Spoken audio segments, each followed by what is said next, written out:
A dim candlelight filled the queen's quarters as she dipped her quill in a small pot of ink at her desk. She was busy chronicling the night's events, a ritual she had picked up in recent years. Already, many filled journals lined her shelves. Glancing over at her bed, she saw the cover stir. Just an hour ago, her keen hearing had picked up a horrible screech, reaching her all the way from the forest.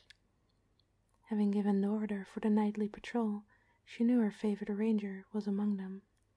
Without a moment of hesitation, she rushed out to the castle grounds and followed the sound to deep into the forest. Her heart had sank at the sight, the monstrosity eviscerating her ranger, his rough furred form pressing down on her prized soldier. Enraged, she had thrown herself at the beast, using her superior speed to catch it off guard. Quickly retrieving her emblazoned dirk from a strap around her thigh, she slashed it where she could, their entangled shapes tumbling through the snow. The wolf had yelped in agony and fled even deeper into the dark woods. Without a moment of doubt, she was straddled on top of the boy, stroking his cheek as she dragged the dirk across her own wrist. Wincing at the pain, she held it to the soldier's mouth and let her essence flow into him. She had hurried back to the castle, carrying Parker as she ran, foregoing the healer's post, knowing her Fritea would mend him better than any medicine could. She brought him back to her own room and laid him to rest in her bed. And now, it seems he had awoken. He struggled against the covers, his mind still in the thick of battle. Indigo carefully sauntered over to him, making sure to make no sudden movements to startle him. Sitting down on the bed, she observed the boy. His wound seemed to have closed for the most part, and only the dried blood gave away his earlier struggle. Even caked in blood, his features were striking. Ashy blonde hair stood out in untamed spikes, falling just below his strong jaw. His hazel eyes were half-lidded, staring up frantically at an unseen terror as he tried to fight off the furred blanket. As earlier, Indigo straddled him, gentler this time. Pinning his hands down with the lightest of pressure, she locked her eyes on his. "Parker, look at me," she purred. "The danger is gone now, all right? You are safe. Nothing will harm you, and my blood has healed you." A slight buzzing filled the ranger's ears again, and the queen's words instantly calmed him down. Slowly breaking her gaze, Indigo dropped down her face to nuzzle against the boy's neck. Inhaling deeply, she felt the scent of his blood fill her senses.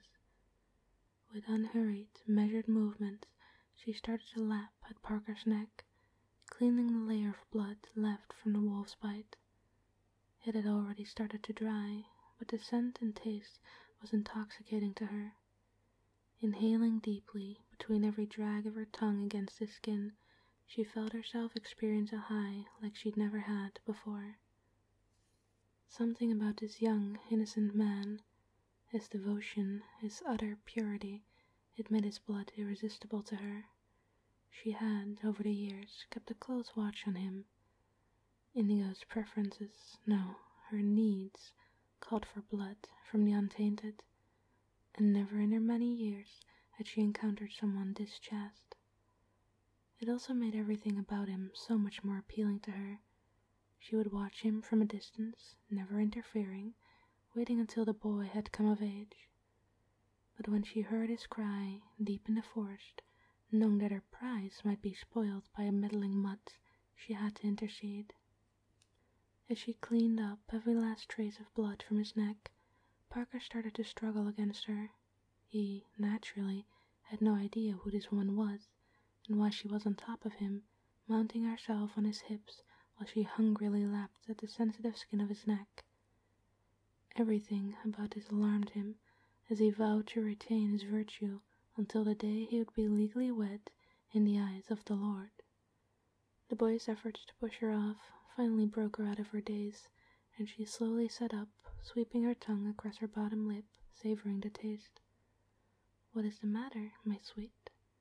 Do my methods to cleanse your wounds disturb you?"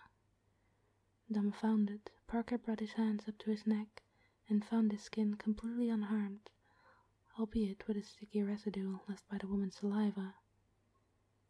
Who are you?" he brought out shakily. Inigo chuckled. "Why, that is no way to address your queen, now is it?" Quickly, he found his composure. My lady, my apologies. The last thing I remember is the beast. Then waking up with you?"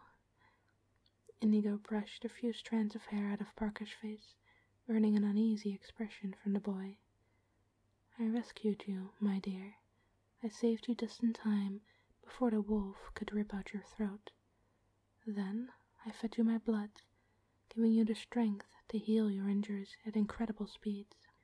After that, I carried you back into the castle and laid you to rest in my chambers," she said flatly. Parker's mind simply couldn't comprehend his revelation. Certainly he knew of magic, of demons, but for his queen, who sat so casually on his lap, revealing herself in this way, the only possible explanation was that he was experiencing some sort of delusion, surely fueled by some sinful inclination that he would confess later with the priest. Sensing the boy's disbelief through his puzzled expression, Indigo leaned back down, grinding herself against the boy's crotch. "Why, sweetheart, this is the full truth.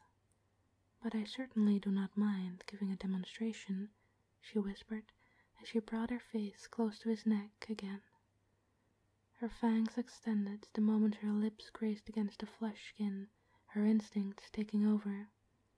She felt Parker's heartbeat pounding, his breathing becoming ragged as the intimacy didn't leave him unaffected. When she felt his member swell against her own loins, she bit down, puncturing his unmarked skin with her fangs.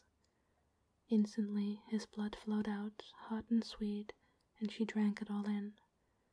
Whereas the dried traces of blood had excited her, tasting his fresh vitea drove her to an unknown high. A sense of rapture filled her being as she teared ardently into his flesh, letting the blood flow easily down her throat and drip down her chin. Indigo let out little whines as the pleasure overtook her, feeling every cell in her body light up. The blood felt thick, trickling down onto the sheet slowly as it oozed out of the puncture wounds. Meanwhile, the boy had given up his resistance, laying meekly in the queen's grasp. Occasionally, he would raise his arms to attempt and pull the woman closer, only for him to let them drop back onto the mattress. She was happy to comply, however, and gyrated her hips in slow circles, adding to the heat growing between them. Suddenly, Indigo sat up again, pulling herself away from this source of euphoria. Parker's vision was hazy as he looked up to her, his hungering succubus. The candlelight in the room seemed to melt together with her burning locks of hair. Her eyes shimmered with both danger and excitement. The loss of blood left him dazed, but he still felt his shaft burn a hole through his underclothes with desire. He still prayed this was indeed a depraved concoction of his own mind, instead of a reality where he went against all his vows and let this demoness rob him of his purity. Meanwhile, Indigo brought up her hands and scooped up every last drop of blood from her face, neck, and chest, and intently lapped them off her fingers. Even those lost drips sliding down her throat filled her with yearning once more.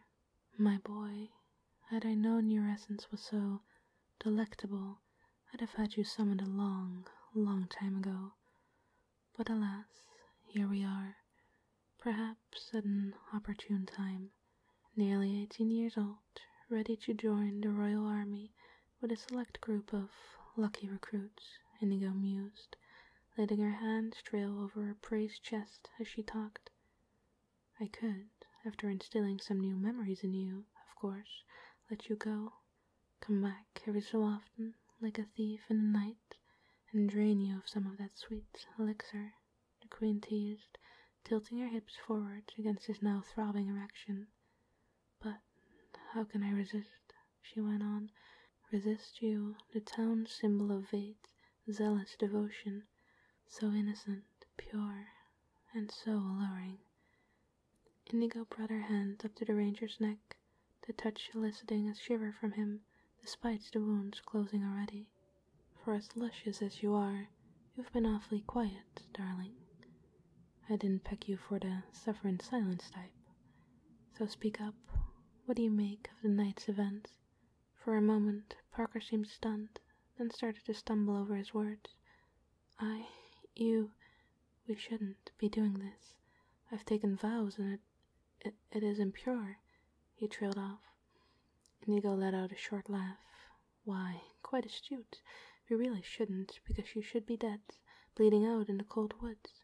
Yet here we are, in my chambers, your injuries vanished as snow comes summer, and as much as your words resist, your body reveals.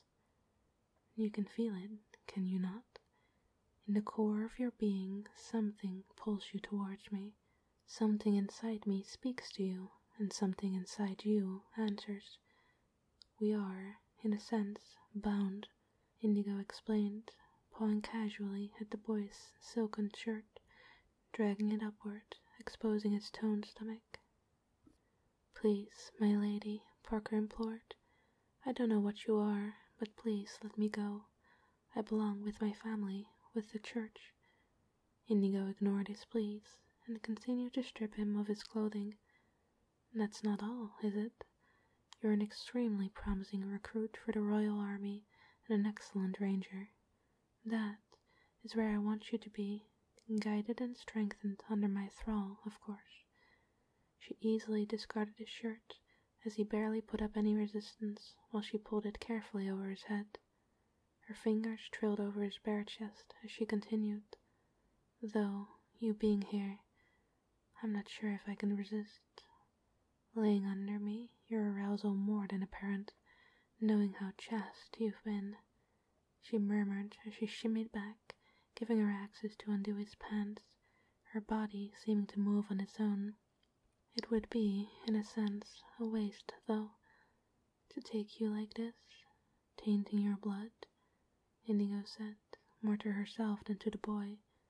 Her unique affliction dedicated her appetites, and only certain blood could sustain her, the pure, the virginal, captured in the throes of pleasure. But then again, she said, leaning forward again, I was never brilliant with temptation. Close up to the boy now, Inigo dragged her tongue slowly on her earlier mark, up to his earlobe, reveling in the way he thrust up towards her. Oh, but you want it, no? For me to undo the fabric between us and lower myself onto you? Your body, it aches for it. Parker just groaned in response, the increased pressure against his crotch, combined with the soft laps at the sensitive spots in his neck, driving him close to the edge. Fuck, the queen panted, her lust overtaking irrational thinking. As good as you taste, I need this, too badly. Aptly, she brought her hand down and slid both their underclothes to the side. Again, she sat up, her body trembling with anticipation. With an expert hand, she wrapped it around his shaft, exploring its length and girth. How could you, in good conscience, let all of this go to waste, she crooned, while being careful not to overstimulate him yet. Parker didn't reply, and just prodded forward into the woman's massaging hand, engulfed with longing. Looking her eyes on his, Indigo positioned herself so his tip was resting against her entrance, feeling it already soak her with pre-cum. Tell me, Parker, tell me this is what you want. Gasping for air at the incredible sensation of her moistened folds pressing against him, he broke. Please, I want to be inside of you. At that, Indigo inhaled sharply and let herself sink down onto his cock. Under her, Parker breathed heavily, its face confessing how close he was already. Indigo brought her hand to his face, caressing it softly as she started to move. Not yet, my dear. I want to enjoy this a little while longer, she commanded, while she groaned against him, feeling him pleasantly stretch against her walls. He felt so good, rubbing all the right spots inside her while she rode him. Their bodies seemed to meld together as she picked up speed, their moans and cries mingling in the most delicious of ways. Already, Inigo felt the ranger's rod throb wildly, ready to erupt his seed. She quickly tightened her muscles around him, increasing both their pleasure while she wildly bounced on top of him. Just before they both tipped over the edge, she bent down, locking her fangs onto his neck, drinking in his juices before she completely robbed him of his purity.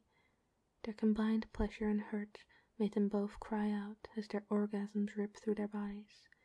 Parker grabbed onto Indigo's hips, digging in his nails as he spewed thick ropes of cum deep inside of her, the sensations increased by her walls spasming rhythmically around him. Shivering, Indigo slowly rode out her climax before crumbling on top of the boy, now a man.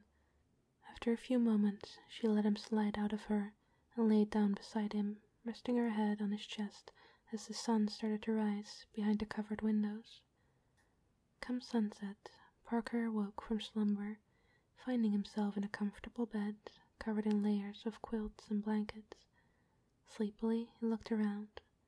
He seemed to be alone in the room, which filled him with an unexplainable emptiness. The room he was in wasn't exceptionally spacious. A desk was placed against the wall across from him, with royally stacked shelves on the wall above. There were even some shelves above the door that was placed beside it. To his right was a big window, but it seemed to be latched close. On the right he could see a hefty closet, which was slightly ajar. Out of it spilled some garments, soft silken things, and a thick purple cloak. Next to the closet was a door, which could be boarded up from the inside. He tried to reflect on the previous night's events, but something made it hard to grasp. Remembering was like trying to catch fireflies, the bugs disappearing every time he thought he had finally wrapped his hand around one. Flashes of emotion danced through his mind, sensations of pleasure, of pain. One thing he knew for certain, however, and that was that he would never be the same after the astonishing events of the past night. The ranger was awoken from his ruminations when a door next to the desk opened, and a figure stepped out. A woman, naked as the day she was born, walked into the room without a shred of shame. Her hair trailed down her back, still damp from her bath, and full breasts swayed slightly as she made her way to the bed. Parker could only stare in bewilderment, almost hypnotized by this image of pure beauty, while his memories seemed to rush back to him. The hunt, the fight, waking to this woman strailing his lap, craning herself against him as she took his blood, and then his virtue. He wanted to be furious, to damn this seductress to hell and beyond, but something held him back. As enraged and confused as he was, he also felt something very familiar. Devotion, not to his church or the Lord whom he served, but to her, his queen, Lady Indigo, who saved his life and gave him a part of herself, which healed and strengthened him more than a healer's potion ever could. So he merely stared, drinking in the sight of her body, as she clambered onto the bed. "My sweet boy, I see you've awakened. Why don't I help you get up, get you cleaned and ready for the breaking of fast? The change in time must be strange, but I'm certain you will get used to it soon." Her voice stirred something in him as it vibrated through his being. "Yes, my queen," he answered, his tone sure. Words about the ranger's disappearance spread quickly, setting alight the local tavern with wild rumors. Some other recruits present in the hunting party swore they saw the queen flash by, carrying the young man in her arms as if he weighed nothing.